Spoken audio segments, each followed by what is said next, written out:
বিদায় cylinder gas, রান্না হবে মাটির ডিজিটাল চুলায়। এই চুলায় খুব অল্প কাঠ খরচে দ্রুত রান্না করা যায়। চুলাটি তৈরি করার জন্য আমি এখানে ত্রিভুজ আকারে ইট সাজিয়ে নেব।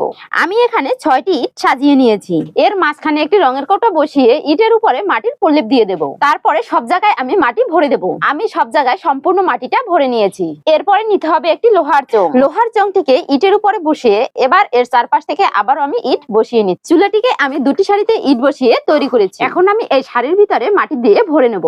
আর এখানে একটি পট বসিয়ে সব জায়গায় মাটি দিয়ে লিপে দেব। এখন আমি রঙের কৌটার পাশ থেকে গোল করে মাটি দিয়ে দেব। চুলাটিতে আরেকটি লেভেল তৈরি করার জন্য এর পাশ থেকে উঁচু করে আবারও মাটি দিয়ে দেব। তারপরে মাটি দিয়ে সুন্দর করে লিপে দিতে হবে। মাটিটা সমান করা হয়ে গেলে এর পিছন থেকে আমি একটা মাটির দলা বসিয়ে নেব।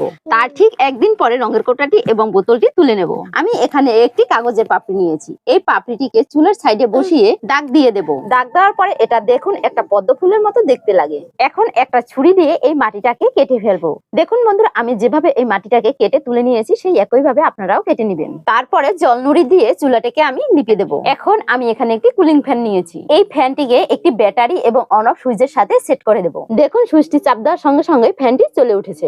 এরপরে রান্না করার জন্য একটি স্ট্যান্ড বসিয়ে নিলাম। দেখুন আগুন ধরানোর সাথে সাথে এর কতটা তেজ বৃদ্ধি পেয়েছে। তাই আপনি এই চুলায় খুব অল্প সময়ের মধ্যে রান্না করে নিতে পারবেন।